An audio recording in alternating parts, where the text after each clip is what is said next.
Thanks. Okay, good afternoon. This afternoon we're going to look at K to 9, sorry, that's not true. We're going to look at 9 to 12 Power Teacher Gradebook, specifically weighting and assignments and how to set those up. And we'll also take a look at some of the category settings too that need to be done. Just a quick note, if anybody is listening to this or online, that there will be a session tomorrow afternoon, a special session at the same time, 3:40 for K to 8 report cards. So K to 8 report cards will be dealt with tomorrow afternoon for those who want to look at that. So the first thing to look at in Power Teacher Gradebook after we've got it open, one of the things that's very important to set right up front is to make sure that you're in the right reporting term. So make sure that first of all you're in the right reporting year, and make sure that you are in the right reporting term. So for example, we are currently in Q1 for schools, and if we want to know what the dates are, you can either hover over the Q1 and it will tell you what the dates are, or you can click on Grade Setup and you can see the dates that have been set up here, the start and end dates for each particular quarter or semester set up by your administration. So either way, you can take a look and see when the quarters and semesters and full year and so on start and stop. Those are important things to know because we want to make sure we're working in the right quarter or semester, depending on how you want to do that. So a couple of things before we get into weighting and assignments. One of the things I'd like to touch on first of all is categories down here in the lower left of your screen. And you'll see that I have a total of 7 categories down here now. Some of those were the out-of-box categories that came with Power School Gradebook when I opened it, but then I've created some new ones as well. Remember that all assignments created in Gradebook require a category.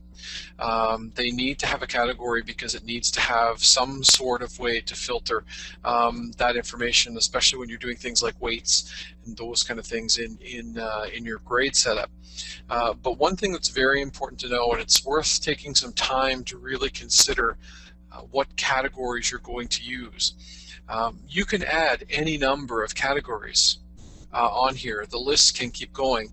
There's no limit to the list. However, you need to bear in mind that for the most part, we use, as teachers, a relatively set number of categories, and we may change that over the years a few times, but generally we have a set way of marking and a set way of grading students, and we have those, and it's very important that you sort of look at that and say, okay, do I have an exam or an exit project or a lab or homework, because this list will stay with you. And once you've assigned an assignment to a category, that category can never be deleted. So if, for example, in my entire teaching career I only do one lab and I never do another one, but I've assigned that to an assignment, then I will never be able to delete that lab category because an official grade or a mark has been put in there for that particular assignment. So make sure that when you're creating your categories, those are categories that you can work with and those kind of things, because years down the road, because you can always go back in time and look at your historical grade books as we move forward, that this list, if it's not carefully planned up front, could become very long. So just work with that and make sure that they are the categories you want. If you've never put an assignment into a category, you can easily delete it by clicking on the category and just clicking the minus button, and it will take it away. Okay, so that's categories very quickly. As well, make sure that you have your classes up here that you're teaching for this particular year, and of course we are currently in the right recording term. So a couple of things I'd like to deal with first would be, and one of the things that's generating the most number of questions right now is regarding grade setup and how to set up my weighting and my category weights and so on for the term or for the semester. So there are multiple ways that you can do things, and I'm going to show them to you by showing some grade books that I've created today just for this training session. So the first thing I'd like to show you first of all is where grade setup is and where you would set up your weighting and categories, and that's going to be in the grade setup tab along here. And again, this is a full year course, so it would have semester 1 and semester 2, so you'd have 4 quarters of reporting plus a full year grade. This is semester 2, so you're going to have semester 2 and then quarter 3 and quarter 4. And this one is semester 1, so you will have semester 1, but you'd also have your quarter 1 and quarter 2 grades in here. So we're going to start working with this one to start off with. And you'll notice that first of all, when you click on this, the information, first of all, will tell you when your start and stop date is for your semester and your quarters. So you have that information because that is important information when creating assignments, and we'll get into that in just a few minutes. But one of the things, if you click on the gray arrow here, beside, I'll just click on Q1, you'll see, for example, I've already set this up as tests being 100, basically 100% of my entire grade for this particular course. So I'm going to select one I don't think has, there we go. There, this one has no weighting set up. I think this is better. So if I click on Q1 again and click on the arrow, you'll see that there are 3 different options for weighting. There's a total points option, which is just that. It's the total number of points in assignments that you've given versus the total number of points that the student has received, and it produces a grade. So there's no other factor involved. So it's just total number of points in all of assignments that you've given to the student over the semester. Category weights, however, is the most popular type of weighting. And if I click on category weights, it opens this box. And this is where the categories that we just talked about on the left-hand side come really into play, because you need to know what categories are going to make up the weighting, or what categories are going to make up the grade that I'm going to do this semester in this particular course. So what I need to do is just click on the plus button here, and I'm going to say that in this semester that it's going to be tests, quizzes, a lab, and a final exam. And I'm going to click on OK. So you'll notice that the final exam is listed here, and labs, quizzes, and tests. So I'm going to say, for example, that my final exam is worth 30. And you'll notice as I do this, numbers will start to change. Sorry, 1 second here. The box doesn't want to fill first. There we go.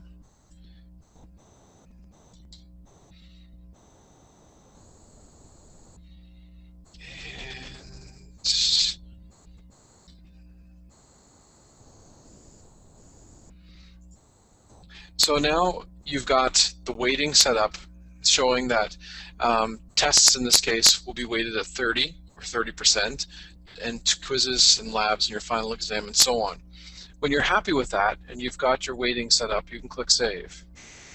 It's very important to save that weighting. One of the neat things that you can do is, if you know, because remember we are currently in quarter 1, right here, Q1. If you want to have that same weighting apply in quarter 2 and the same weighting apply at the end of semester 1, then all we need to do is click Copy,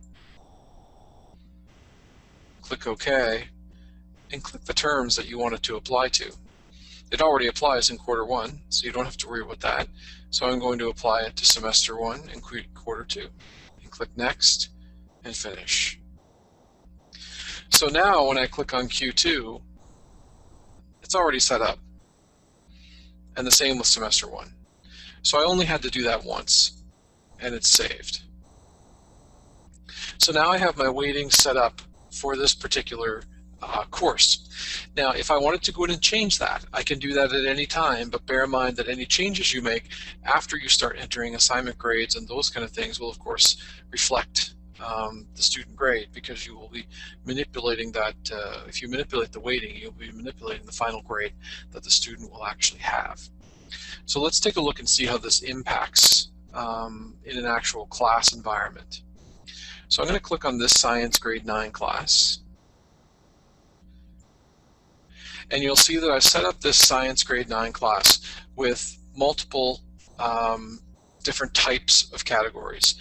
We have quizzes, we have tests, we have homework, we have lab, and you'll also see that there's a final exam down here at the end. And what you'll also see is I've got a current final grade here, and I've got all of my grades in for each of the assignments except for a couple that I've exempted, and I'll show you how that was done in a second. A couple of students, this student was exempted twice from writing this, so that does not impact this grade if a student is exempt from that. And I can also take a look at the different weightings. I can take a look at how each quiz and how each test impacts the final grade. So in this particular case, I've set the grade set up in this class so that you'll see I've got a final exam worth 30, homework worth 10, lab worth 10, 30, quiz worth 10, and tests worth 20. But you'll notice that I have a final grade here of 99%. But if I look at the end, my final exam is empty. That's because in Gradebook, what it's doing is it's taking, first of all, if I switch this to Q1, because I want to maintain the quarter that I'm in, you'll notice that the final grade disappears. Okay, so that's important. But if I switch it over to semester 1, then the final exam, the final exam column will reappear again. So bear in mind that this 99% that this student currently has is reflective of all the work that they have done in all the categories that they have done, minus the final grade, or final exam, minus the final exam. Once the student writes the final exam in January, and I put this mark in, and the exam is out of 100, so if they get 75 out of 100, then you'll see that their final grade dropped to 92%. And what happened is that Gradebook took all of the categories, and because final exam, there's only one of them, and I've created it as a 30% final. So it then becomes 30% of the final grade. It's the only exam that's in that, it's the only entry that's in that category. So if you wanted to have a 30% final, then you'd want to make sure that your grades were set up with a final exam category and then all of the other categories that you have here. So during the term, of course, you'll only be putting assignments in the homework, the lab, the quiz, and the test, or whatever categories you're using, and the grades will be calculated based on that. It will automatically adjust to cover 100% of the grade, but as soon as you put one final exam mark in, then automatically that becomes worth 30% of the final grade. So again, that's if you have an exam in your class and if you wanted to do that. So if I go back to my score sheet, there's a couple of very important things here that you need to look at. One is that all of these assignments, you'll notice, have a point value.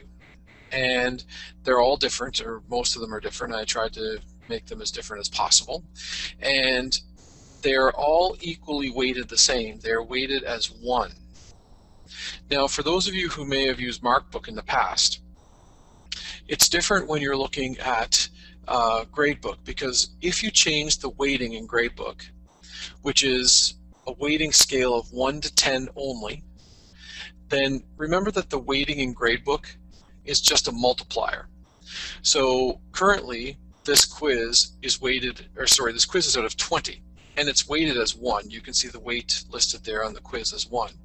If I were to actually change that quiz from being weighted as a 1 to being weighted as a 2, for example, and I save that, then what that does is actually double the value, basically, of that particular quiz. So just bear in mind that the weighting works a little bit differently than it does in in Markbook if that's what you're familiar with in the past. And we're going to talk a little bit more about weighting in just a couple of minutes, because I think that's important too.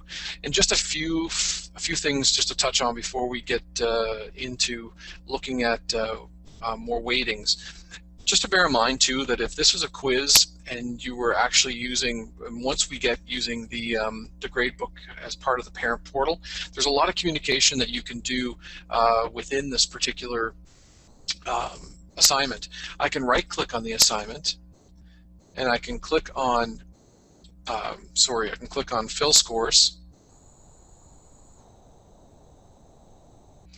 and you'll see where I can click on here and go replace all, and I can note them as collected.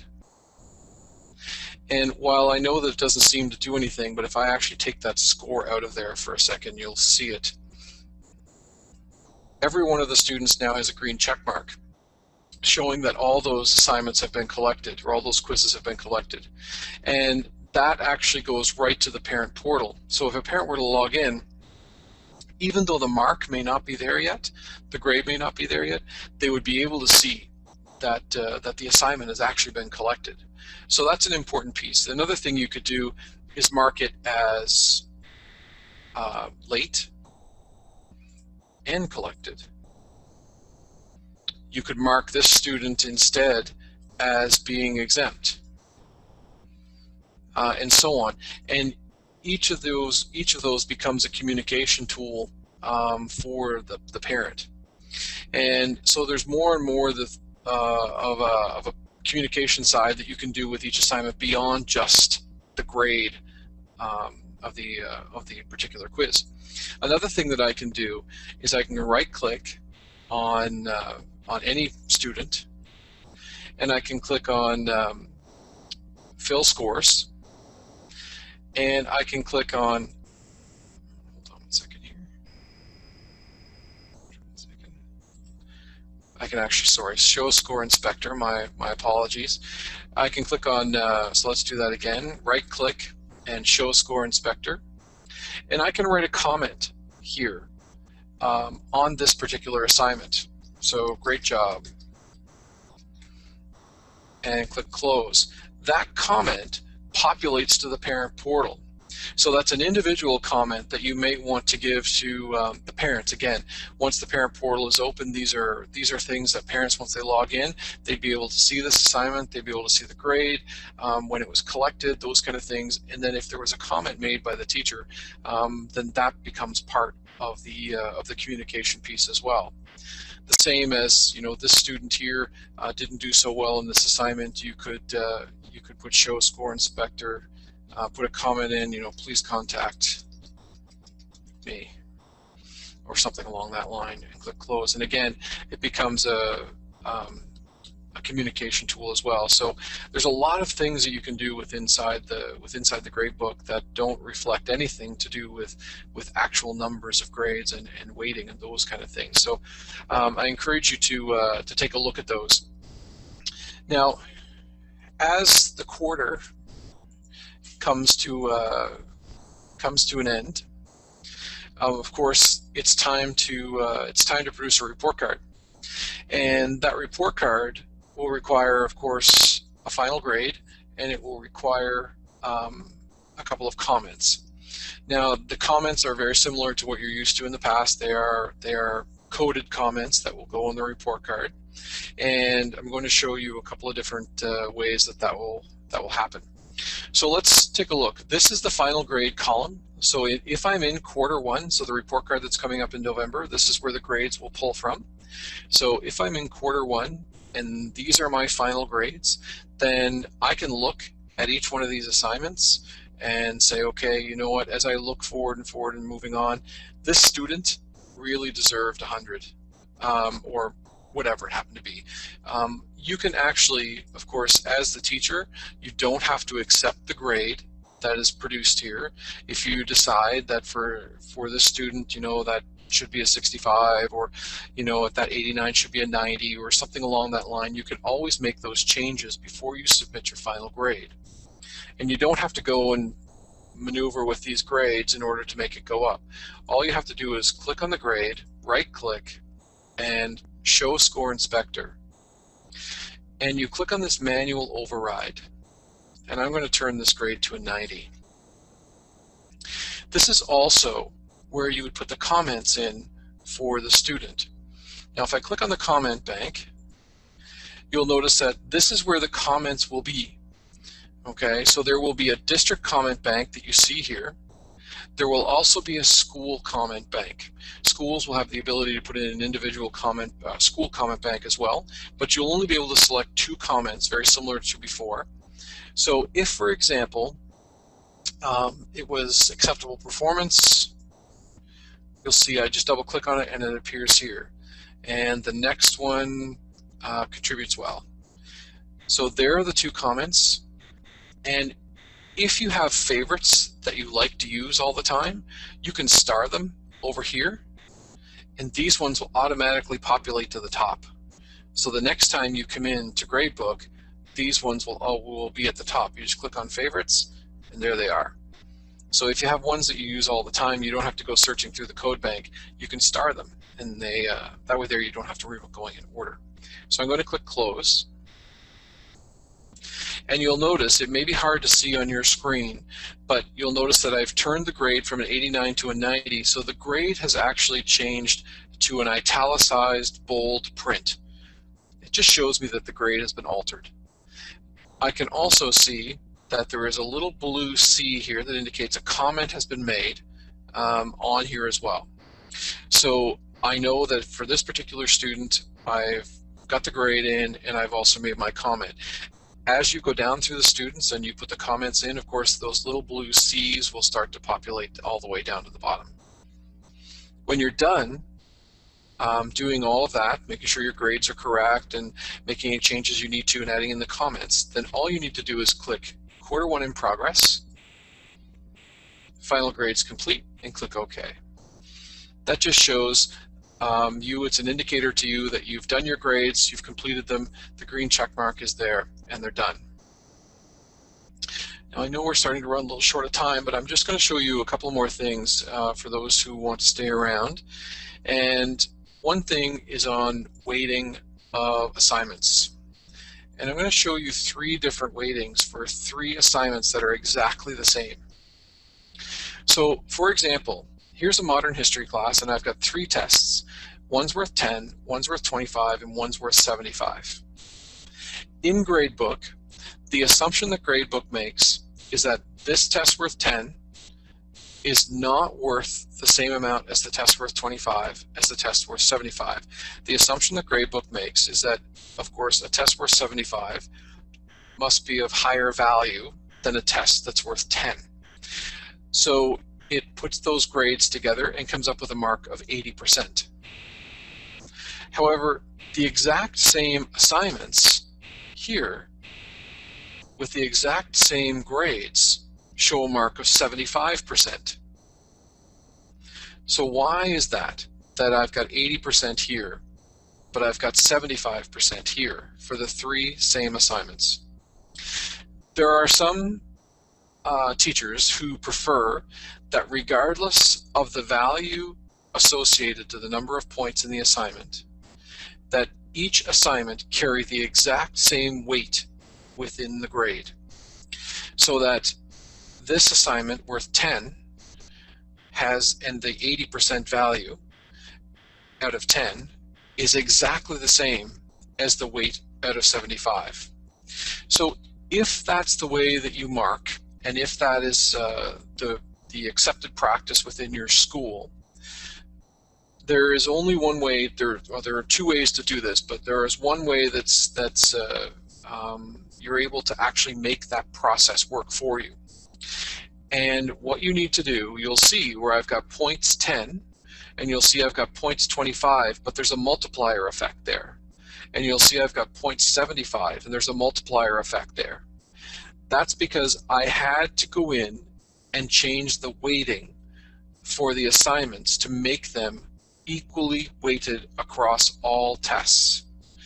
And what I've done is I've used this spreadsheet, which is now on Data Connect, and the spreadsheet simply is this. You take a look at whatever your test value is out of. So if your test value is at a 14 or 15 or 16 or 20 or whatever it happens to be, that is the weighting that you would actually assign to the assignment.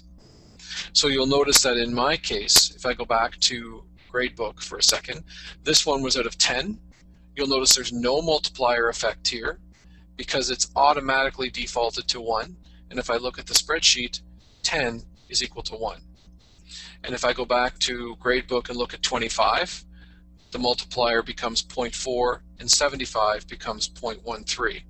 So if I look down here, it becomes 0.4, and if I go all the way down to 75, it becomes 0.13. Those need to be entered at the level of the weighting.